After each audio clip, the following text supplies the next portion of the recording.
Hey everyone, and welcome to today's live training webinar, 6 Steps to Shopify SEO Success. So in today's live webinar, what we're going to be looking at is number 1, your most common Shopify SEO mistakes. Number 2, the complete 6-step process for Shopify SEO. Number 3, Shopify SEO keyword research, which we'll look at in quite some depth. Number 4, Google's number 1 ranking factor in 2021. And finally, at the end, we can have a live Q&A where you can ask me anything. So here's why you should pay attention to today's live training webinar. This year, I asked thousands of Shopify store owners and Acquire Convert readers, just like you, the same question. What's the number 1 thing that you're struggling with? And the answer was traffic. And I think many people will probably concur with this now and be nodding at home. So the truth is, Shopify SEO is actually really hard, but it is worth the investment. And that's whether it's your time or money that you invest in SEO. So here's some SEO statistics that we can review to understand why SEO is important for our Shopify stores. So 39% of all global e-commerce traffic comes from SEO. So that's nearly half of all e-commerce traffic is SEO. Huge proportion. The top 3 Google search results get 75% of all the clicks, and only 0.78% of Google users click on something from the second page on Google. So what does that mean? So it means really you need to be driving at least 40% of your traffic on Shopify from SEO. You need to be listed in the top 3 results on page 1 for your important keywords for your niche. And you want to be ranking on page 1 if you really want to get any clicks at all. So why SEO compared to other sales channels that you can look at for e-commerce and for Shopify? So when you compare SEO to ads or advertising, advertising is really what we say one and done. So once you pay for the cost of acquisition, you can have a customer, and ultimately that's going to reduce your profit margin, but you can do that profitably. However, you pay the money, you get the traffic and the customer once, and then it's finished. Obviously with SEO, once you have an organic ranking, you can keep getting traffic every month and keep getting sales. So this is evergreen, this is long-term, unlike ads, which is kind of one and done. Email marketing really only works for people who already have large email lists. So this is obviously frustrating if you don't have the traffic to capture the emails. And normally the best quality email lists come from SEO. And really SEO is the most profitable channel, as we said, alongside email, obviously, which has a very good ROI as well. And we like to think of investing in SEO as kind of like investing in a mortgage for a house. So the value of the SEO and the traffic and the revenue and the profit compounds over time, kind of like the value of a mortgage. So it's investing in your digital property. So the sad truth of most people's Shopify stores is when they look at how many sessions they get per month, probably your graph looks something like this, just a few hundred visits. And really, to be honest, you're not alone. Like there's over 1 million Shopify stores. And if you think about Shopify as a big triangle, the majority of people sit at the bottom of that triangle and they don't have a huge amount of traffic or revenue. And that's what we're here today to talk about. So why is it that most people and most Shopify stores struggle with SEO? And how do we actually break that cycle and get you the traffic and sales that you want and deserve? And from our experience working on Shopify SEO since 2011, 2012, we feel it really comes down to 2 problems. And it's really about making the most common SEO mistakes. You know, people don't really have a complete process for SEO. They forget half the tasks that are needed. And a lot of people really think about SEO as, and we'll discuss this in detail later, just one task when really it's a number and a much broader, subset of tasks. And this is what I want to show you today. But first, let me introduce myself. My name is Giles Thomas. I'm the CEO of Whole Design Studios, which is a Shopify design and marketing agency based out of the UK, founded in 2012. I'm also the author behind Shopify blog Acquire Convert, where we give you free and premium training for Shopify marketing channels. And we do a lot of Shopify app comparisons to help you pick the best Shopify apps. Whole Design Studios has a great expert rating on the marketplace, nearly a 5-star rating over those 8-9 years we've been operating. And, we definitely practice what we preach when it comes to SEO in the agency. And we've managed to help companies like By Charlotte, for example, a jewelry company out of Australia, rank page 1 for keywords as short tail as jewelry and earrings. And we worked with companies like Elizabetta and helped them rank for keywords like frugal male fashion and ascot tie in the Italian fashion niche. And also, in terms of acquire convert, we also practice what we preach. So you can see here from our Ahrefs score, we have a domain rating of 71, and we have over 1,000 domain backlinks and over 8,000 backlinks. So I've also been teaching and mentoring people SEO for 8 to 9 years. I've done that also with Google Launchpad historically, with their Launchpad Accelerator, and mentoring companies and startups in Indonesia, in Germany, in Thailand, really across the world. So now let's dive back into the content and see really what is the most common number one Shopify SEO mistake. So most Shopify store owners think adding keywords to meta tags in Shopify is SEO. So a lot of people think really keywords and meta tags in the product administration within the Shopify panel, this is really what SEO is. And this really couldn't be further from the truth. SEO is not only meta tags, but it's actually a much broader, complete process that requires many steps. And we're going to go through all of those steps in a minute. Here are some other common mistakes we can look at and kind of myths that people probably hear circulating quite a lot. And it's difficult for them to understand whether these are true or not. So the first one is obviously, again, back to the tags and the keywords. If you put keywords in the meta tags in the admin, then your store should have SEO. Your SEO setup is complete. This is wrong. Ultimately, the most highly weighted ranking factor in the Google algorithm is backlinks, and just adding keywords to the store will not make you rank. Another popular myth is you need to post regular content. This, again, really isn't true. I mean, we've worked with companies and we've owned niche websites where we haven't posted content for several years, but we've continued to build backlinks, and our rankings and traffic and revenue and profit have increased for those businesses. A lot of people like to also make you feel like SEO is really hard or black hat or like a black art. SEO is hard mostly because it's time consuming and it's a grind. So you either put in the sweat equity and the time yourself to do the work, or you hire somebody if you have the cash flow to do so or the savings and you want to invest. But, it's very, very doable.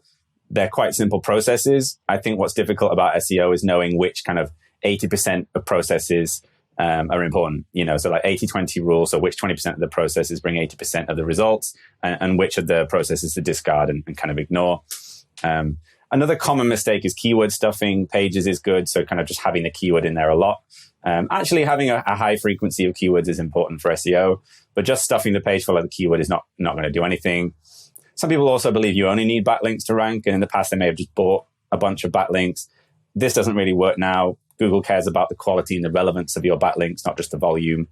And also the number of the site with the most backlinks ranks number one. Again, really, it's about quality and relevance of backlinks. So not just the volume anymore. So now you can finally see the complete 6-step process for Shopify SEO. And we can go through those 6 steps now, and then we'll go through them in a bit more detail. So number 1 is Shopify keyword research. So finding the keywords that match your product and product category offering. Number 2 is the Shopify website architecture. So this is really just the structure of the website and how the pages fit together in terms of the hierarchy of the content, like collection pages, product pages, things like that. Shopify OnPage SEO. So this is letting Google know which keyword a page is focused on, and you can kind of let them know that and optimize the page. Technical SEO. So this is things like robot.txt files, sitemaps, webmasters, Bing webmasters. Number 5 is content marketing and blogging. So this is creating content on your site and on third-party publications like industry blogs. And then finally, you've got Shopify link building. So this is getting links from other people's sites to your site, which is improving your domain rating, which we'll review later, and then also helping you rank higher and get more traffic and sales. So let's look at step 1 in a bit more detail.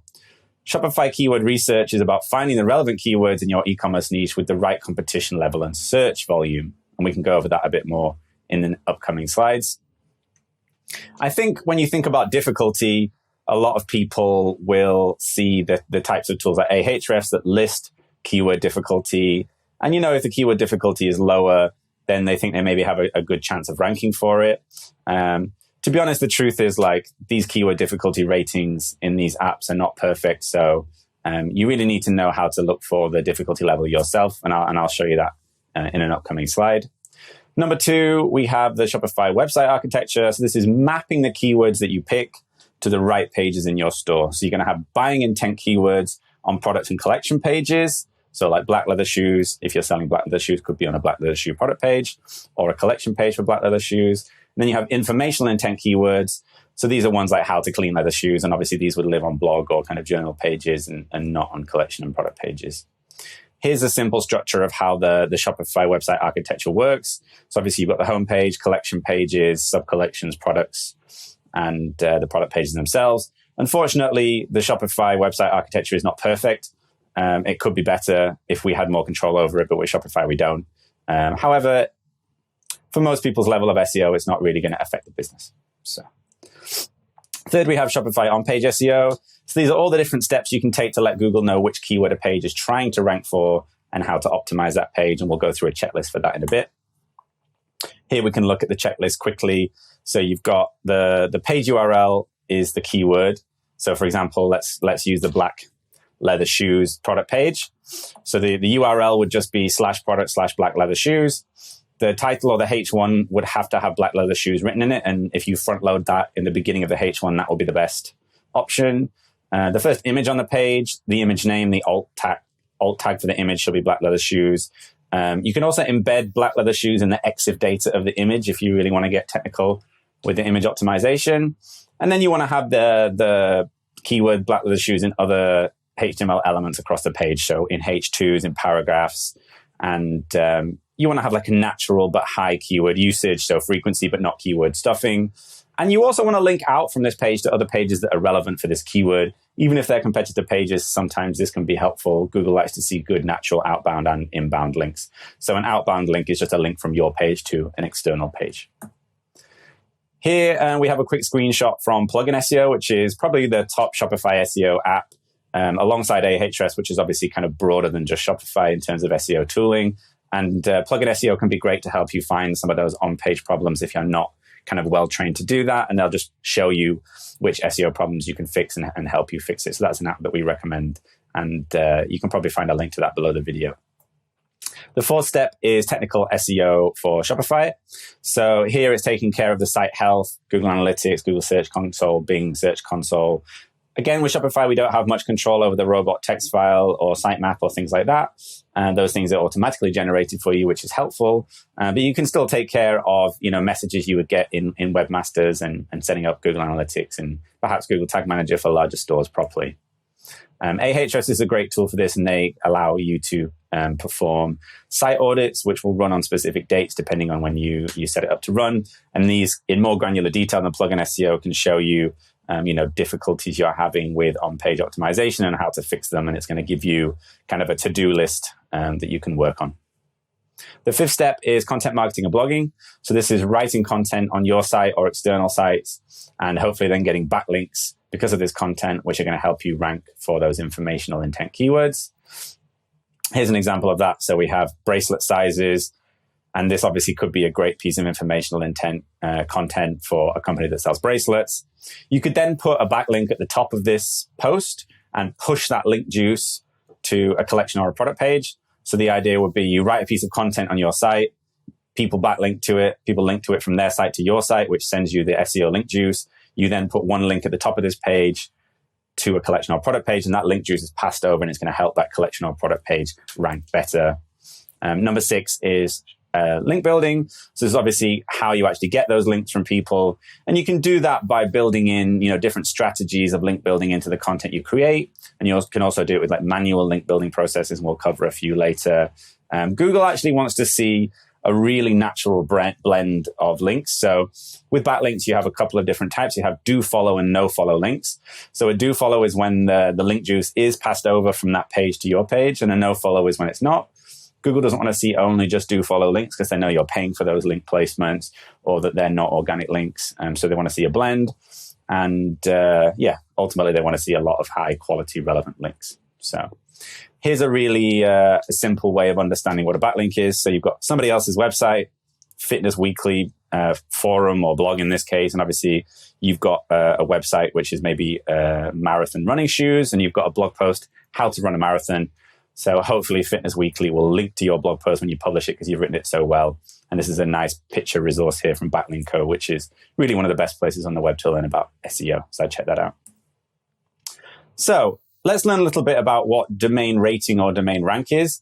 And this is going to help you to understand right now, like what is the power or, the SEO power of your site, and also like your competitors and how much you're going to need to improve it to be able to rank page one and hopefully position one for your important mid-tail keywords.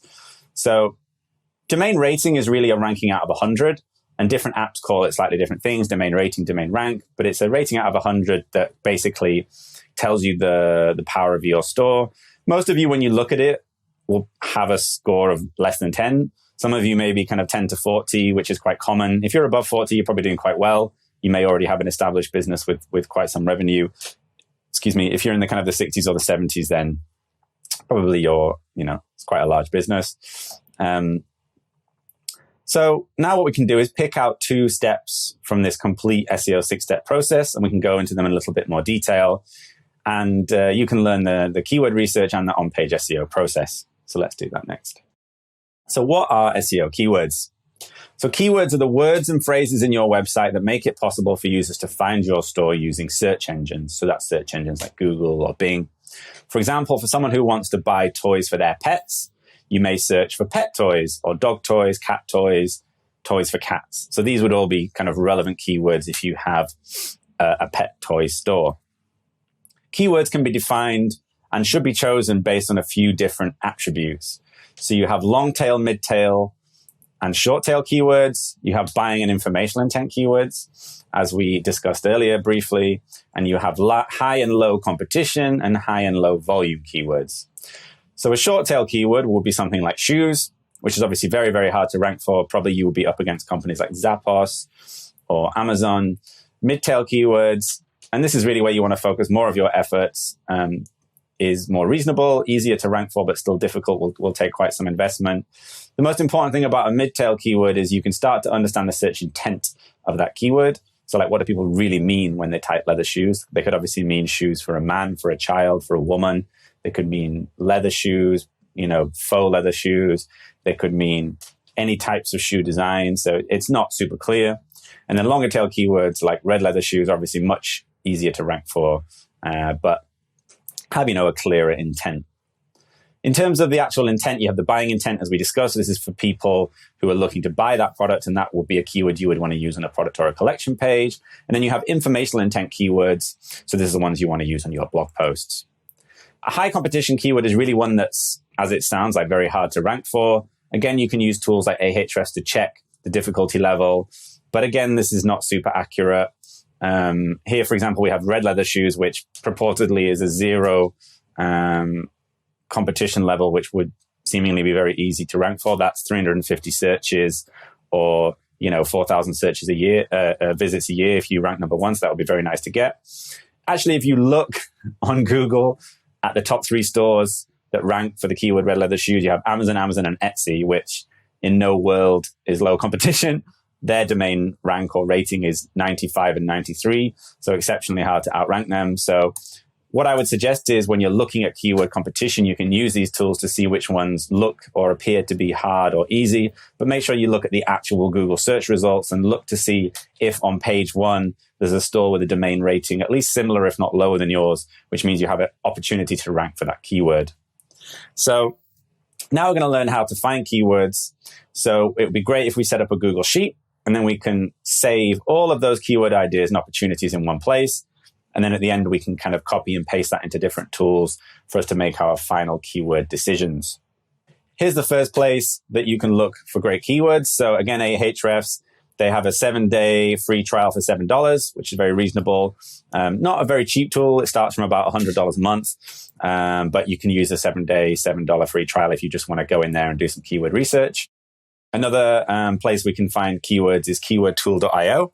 So what you can do here is come to keywordtool.io, pop in your short tail or mid tail keyword for your product category or product or your niche, and then it's going to spit out hundreds of other keywords that are longer tail variations of that keyword. So here we have shoes, and it's come up with lots of different other shoe keywords. So you can copy those and paste them into the sheet. Another one is actually just to look at Google's related searches. So you can put the keyword in Google, in this case, leather shoes, and then scroll to the very bottom of the Google search page, and it's going to have related Google search keywords. Here you can see Google, we've got leather shoe brands, casual, formal, etc. And that's a really nice place to find extra keywords. These keywords are kind of latent semantic indexing keywords. So that means Google believes that they are a different keyword, but they have the same meaning as the keyword that you searched. So you want to copy those and paste them into your sheet as well. And this sheet that we created here, where we can save all the ideas. So that's great. The next one is the Google search suggestions.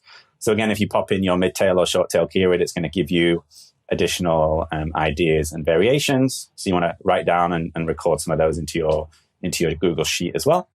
And then in Ahrefs, you can go into the keyword research tab, pop in the keyword, and it's going to give you all sorts of phrase match keywords. Again, these are longer tail ones. What's nice about this is they'll also give you the keyword difficulty, KD, the volume, which is how many searches per month the keyword gets, and also global. This is how many searches per month it gets worldwide. The volume data is actually just for the country that you select in the search tab. And it'll also give you an idea of how many clicks you could realistically get from all of that traffic. So if you see here for men's underwear, globally there's 83,000 searches, but you could probably only get around about 53,000 even if you were getting all of the clicks. So this gives you a better idea of the true click volume that's available. Actually, here we have Wikipedia, which is a really nice place to find keyword ideas. So you can look in their contents and also their kind of sub table of contents. And this is going to give you additional ideas. So here we obviously have coffee. And here we find roasting, brewing, instant coffee. So these will be keyword variations for coffee and for your niche as well. So you can add those to the sheet if you find good ones. Another one is Reddit or subreddits. So here we have the subreddit about men's fashion. And somebody has posted a question here that's very popular about most acceptable faux leather, waxed, or canvas jackets. So if, for example, you're a men's leather apparel brand, this could be a good place to come and find ideas, not only for products, but also, for keywords as well. So really nice, and add those to your sheet. Next up, we have niche forums. So again, this is a coffee one in terms of barista, and you can come in here and look at the most views or the most replied comment threads and see what the topics are, and use that to find cool keywords and also blog topic ideas for your blog.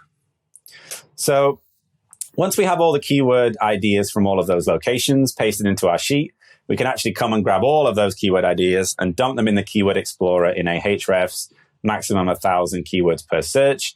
And we can then see across all those different ideas we've found, what's the search volume and what's the difficulty level. And this is going to allow us then to start to filter and sort and choose the keywords that we're going to use for the different product and collection and blog pages. So as I said before, KD means keyword difficulty. So this is how hard it is to rank for a keyword. Again, don't blindly use this statistic. Look at the actual Google search page yourself to see what the real keyword difficulty is like, and make sure that the domain rating or domain ranking on the Google search page is similar to or less than yours if you want to have a chance of being on page one. Volume is how many people search for that keyword in the country that you've selected. Global volume is globally. Clicks is how many of the searches could actually turn into clicks. And CPC is how much people are paying on Google search ads for a click for that keyword. It's actually quite good to look for higher or more expensive CPC costs for these keywords, because it would tell you that people are able to monetize those keywords, even paying, $3 or $5 for a click, which means there's good buying intent in that keyword. So this is a good way to really test if the buying intent is true. So here we have choose keywords when you have a chance to rank, check the domain rank of the top 10 stores. Is it similar to yours or less? Choose keywords that most closely match your products. For example, turquoise beaded bracelet with sterling silver lion charm. Be exact with search intent to win. And we'll talk about that more later. Choose keywords with buying intent. Choose mid-tail keywords that are going to take time to rank for, but in the end will have a good search volume. And don't pick short-tail keywords. These are really going to be very hard to rank for, especially in Western e-commerce markets and traditional niches. If it's a new category niche, maybe. But, shoes or jewelry, something like this is, $100 million to be competing against in terms of SEO budget. And choose keywords with good search volume. So you don't want to try and rank for a keyword with 10 searches a month. You really need at least 50 or 100 searches for a keyword to be worth the effort of ranking and investing in that page and content. So now we can move on to Shopify OnPage SEO. We looked through a checklist for that earlier. Here we can look at a simplified checklist in a little bit more detail, and you can learn how to do the on-page SEO once you've chosen your keywords. So the first one is the page URL. As we said before, it should be the actual keyword. So in this case, the keyword is men's boxer shorts black.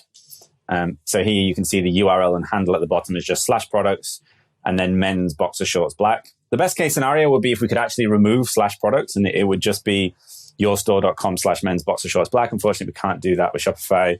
But again, as I said before, for most SEO levels, this is not a huge deal. You also want to have that men's boxer shorts black in the title and in the description. And preferably in the title, you want to have it front loaded, which is one of Brian Dean's little tricks from Backlinko. So that's a really nice H1 and page title hack. Here we have an example. So you can see the men's underwear is front loaded and it's in the title. And also men's underwear is a few times repeated in the description. Here, it doesn't need to be an exact phrase also. Like you can break up the words, like Google's smart enough to put the words together and know which keyword you mean. You don't have to have it in one string, but it's better to have it in one string and front loaded in the title if possible. It's actually quite hard writing the SEO titles and descriptions. So I've given you a nice little template here. The SEO title should be about 50 to 60 characters. So here you can use keyword plus product name, category or main keyword, and then brand. So that would be men's boxer shorts in black, men's underwear brand. Obviously, the brand would be whatever the brand is called. And if you want to hack the click-through rate, so this is the percentage of people that click on your result in the search pages. So the search engine results pages, that's basically just a Google search page. If you want to get more people to click on your result on the Google search page, you can use cool keywords like discount, free shipping, best, all these types of keywords that are going to kind of attract people to your listing in that page. And then as you get a higher click-through rate, Google will recognize that as your result being more relevant than other results. And it's going to push you up higher in the rankings and going to get more traffic and more revenue, hopefully. Description is very similar. In this case, it's 150 to 160 characters. And we have keyword plus long tail keyword plus product features plus modifier. So this might be men's shortcut black boxers, made in soft and breathable cotton poplin. So that's something about the product production and quality. Perfect underwear for the gym, poolside, or bedroom. So there's a little bit about your value proposition or positioning. Free shipping, 14 days returns. So this is, again, kind of like part of the value prop, something that's going to attract people to click and hopefully improve that click-through rate. Here we have the actual H1 page tag on the product page. So you can see, and you want to make sure that it really is a H1 HTML element. Some of the Shopify templates or themes that are off the shelf, they're not particularly well coded in terms of SEO. So make sure you either get Shopify expert, developer, like Whole Design Studios, or you can check yourself and inspect and make sure that the H1 tags really are H1 tags. And that's going to pull from the title box in the product page on the Shopify admin. And then the H2s as well. You want to make sure they're actually H2s again in the HTML code. And the image alt tag here, you can edit the image in the Shopify product page admin and just make sure that alt tag has the keyword as well. So here I want to just move a little bit back to the reason why to choose keywords that closely match with your products. So here we can understand a little bit more about search intent. So let me just skip to that section. Here we go. So understanding what people want and mean when they type a keyword, answering that question most accurately and quickly. So the number one Google ranking factor, in my opinion, in 2021 is search intent. And what that means is when you try and rank a product page or a collection page or a blog post for a keyword, you need to truly understand what people mean when they type that keyword. And this is obviously very hard for short tail or mid tail keywords because there isn't a lot of intent in the search. If somebody types shoes, as we discussed, you really don't know what they want. Do they want to buy shoes? Do they want to see pictures of shoes? What kind of shoes? For whom? What attributes? Very difficult. So for longer tail keywords, it becomes easier. But really, like the skill of a modern SEO is to really understand the search intent of a keyword. And one way to hack that is to look at what's ranking now, number 1, 2, and 3 for a keyword. This already gives you an idea if there's repeating patterns there, what people mean when they search for that keyword. Because Google, what they'll do is they'll check the on-page time and the bounce rate and the page depth of the people that choose a search listing on a search page. And if they see people are jumping in and out of search results, it's called pogoing, then they know that that page or that content is not really answering the question of that keyword. And that tells you that the search intent is wrong. But if Google sees that people are jumping into a page for a keyword and they're staying there for a long time and they're not bouncing and they're going through many pages in the website, it means they've really answered that person's question. And then that's going to move you up in the rankings and you're going to get a lot more traffic and revenue. So this is really one of the major ranking factors, if not number one now, in my opinion. So if you can nail the search intent, you'll have really low bounce rates. You'll have great time on page. Google will see that and see that you're answering people's search intent, and they're going to push you up the rankings, and you're going to get a lot more traffic and revenue. So obviously, as we said, long tail keywords have clear search intent and short tail keywords have very mixed search intent. So these usability signals, as they're known, they can be measured by time on page, page depth, bounce rate, and this pogo sticking, as we talked about. And you can see a lot of these data points in your Google Analytics account, which is really what I would recommend to use to kind of track these metrics and see how you're doing in terms of ranking for that keyword. So what we learned today was the most common Shopify SEO mistakes, a complete 6-step process for Shopify SEO, the Shopify SEO keyword research, the number one Google ranking factor in 2021, which is search intent.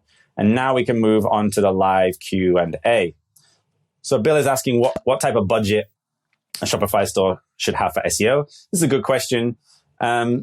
Typically, the rule of thumb, certainly in Western markets, is that you would put 10% of gross monthly revenue back into marketing. For kind of more aggressive investment, that might be closer to 15% now, or even 20% if it's a venture-backed company, but probably not much more than 15%. So if you're making, $10,000 a month in revenue, your budget should be, $1,500 around, or $1,000. And then of this marketing budget, so 10% back, about 40% of it should be SEO. So, for a larger company, for example, say you're making $100,000 a month in revenue, 10,000 should be your marketing budget and 4,000 would be your SEO budget. So Jane is saying, how long is it really going to take for the SEO to work? So typically, SEO is a long-term investment. It's an organic sales channel. With something like advertising, you can get to profitability in 2 or 3 months with the right kind of brand execution and positioning and messaging. SEO is really 6 to 12 month roadmap. At Whole Design Studios, we have monthly SEO services. They're cancel anytime, so we don't ask people to commit to long-term contracts. But we do say to people that it's a 6 or a 12-month commitment, at least in their mind or, financially in the business. If you're not going to stick to SEO for at least 6 months to a year, it's really not worth starting. So this is kind of the timeline that I would expect you guys to commit to. And yeah, this is a reasonable expectation to have before you would start to see that really turn into traffic and sales. And this can be quite a cash flow problem for a lot of businesses, right? So that's why a lot of businesses will start with ads, Google Shopping, search, Facebook, Instagram ads. And then once they find profitability in 2 or 3 months, and this is typically what we do in the agency, then we'll diversify into other sales channels like SEO and email and organic Instagram, things like that. Yeah. So yeah, finally, we have a time-limited offer here on the Acquire Convert SEO course. So if you've enjoyed the presentation, you want to learn more about SEO, you can jump over to seo.acquireconvert.com, and we have our SEO course there for just $139. Normally it's $149, so that's going to be for the remainder of the month. So you can learn the rest of this 6-step process in detail. There's some standard operating procedures and processes we use internally in the agency there that you can learn, and you can start to grow that traffic and revenue for the store. If you're a larger store with at least $5,000 a month in revenue, then, you can hop over onto this bit.ly/Shopify SEO audit, and we can give you a free SEO audit at Whole Design Studios. Our monthly SEO services start from $6.99. And as you saw before with, our brand examples, we've really had some fantastic ranking examples and case studies over the years. And as I said, we've been doing this since 2012. So when it comes to Shopify SEO, it's really our niche. So yeah, so I hope you guys enjoy the presentation today. You can find the links to the different things I mentioned below the video, and feel free to take a look at the course or contact us for the free audit. All right, thank you.